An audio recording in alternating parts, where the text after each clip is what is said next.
Saya buka dulu. Assalamualaikum warahmatullahi wabarakatuh. Selamat malam semuanya ya. Yang pertama yang terhormat ya kepada Bapak Kabid SMA selaku perwakilan dari Dinas Pendidikan Provinsi Riau, Bapak Dr. Andes Aristo MPD. Kemudian yang kami hormati Bapak Dr. Andes Isnarizal MM selaku PPTK. Kemudian Bapak Dr. Andes Suyanto ya selaku Ketua Panitia Pelaksana. Selamat malam Pak, pantunnya luar biasa. Mohon maaf saya tidak bisa mengimbangi Pak, yang terbiasa berpantun ya.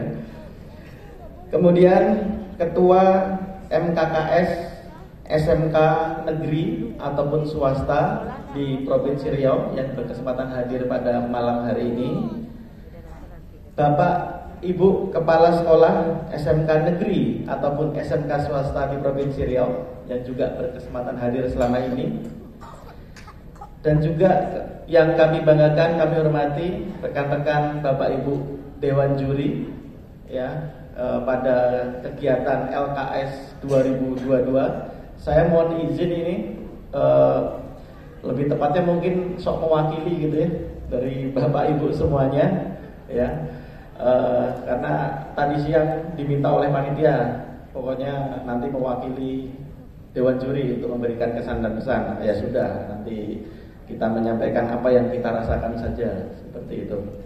Dan juga kepada adik-adik ya, mas-mas, mbak-mbak, abang-abang, kakak-kakak ya, generasi penerus bangsa Indonesia, generasi penerus Provinsi Riau ataupun kota kabupaten yang pada malam hari ini berkumpul ya di aula atau di lobi hotel ini. Kalian adalah generasi muda pilihan sehingga bisa sampai di ruang ini malam hari ini untuk menunjukkan kemampuan terbaiknya.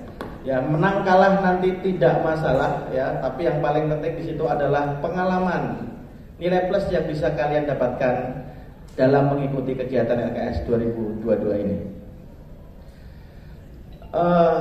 Untuk kesan pesan tidak akan banyak ya yang kami sampaikan di sini, tapi paling kami ingin menyampaikan beberapa hal gitu ya dari apa yang kita amati, apa yang kita rasakan selama menjadi juri ya di dalam lomba LKS 2 hari ini. Sebelumnya saya izin memperkenalkan diri, saya Ardianto Wibowo. Di sini dari kampus Politeknik Kaltek Riau, Pekanbaru yang berlokasi di Rumbai. Kebetulan di LKS tahun ini kita diminta untuk menjadi dewan juri di bidang web teknologi. Jadi apa yang nantinya kita sampaikan kemungkinan akan lebih mengarah ke apa yang menjadi bidang di web teknologi seperti itu ya. Tapi mudah-mudahan juga bisa mewakili apa yang Bapak Ibu Dewan Juri lihat di bidang lomba yang lainnya. Yang pertama, jujur saya pribadi sangat terkejut gitu ya dengan tuntutan atau kualitas pekerjaan yang diminta kepada adik-adik SMK kita. Itu perkembangannya luar biasa ternyata.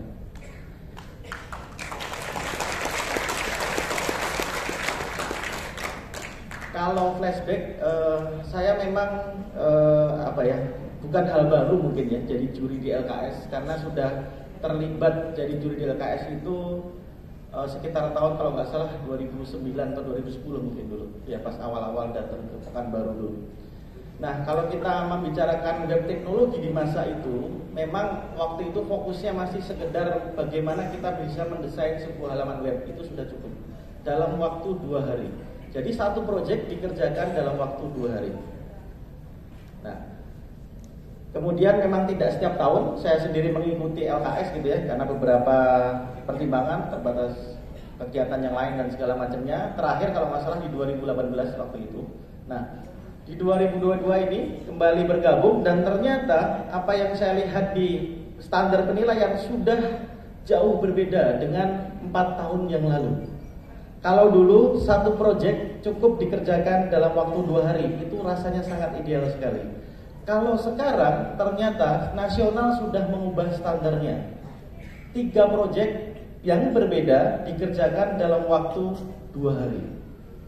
Itu luar biasa. Bahkan di awal kami di Dewan Juri Bidang Web Teknologi sampai saling bertanya satu sama lain. Ini serius ini sekarang seperti ini yang kita minta ke adik-adik kita. Oh, ternyata standar nasional memang sudah seperti itu. Ya, itu baru kita ngomong standar nasional. Jadi proyek pertama dikerjakan dalam waktu jam 8 sampai jam 12.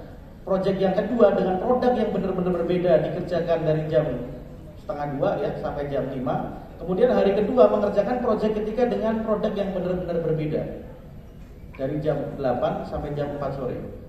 Nah, dan ternyata itu sekarang menjadi sebuah standar di event LKS nasional. Ini luar biasa ya. Nah, jadi sekarang pertanyaan selanjutnya apa? Itu saja levelnya nasional. Sedangkan kita ketika sudah hidup di era sekarang, persaingan kita tidak bisa lagi dikotak-kotakan hanya di Provinsi Riau, hanya di negara Indonesia, hanya di Asia Tenggara, tetapi sekarang kita sudah bersaing di level internasional. Karena memang sudah zamannya seperti itu.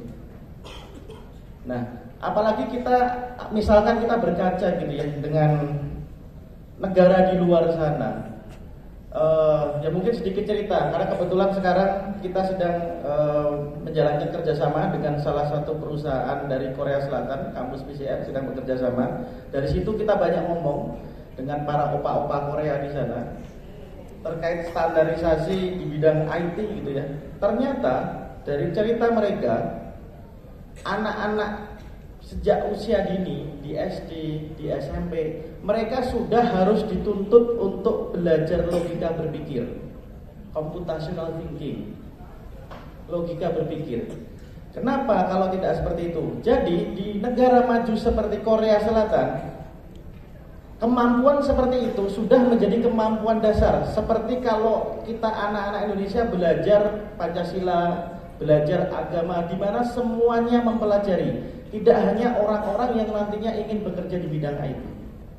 Kalau mereka tidak melakukan itu, mereka tidak bisa bersaing ketika nanti sudah dewasa dalam mencari sekolah ataupun mencari pekerjaan. Itu luar biasa yang maksudnya.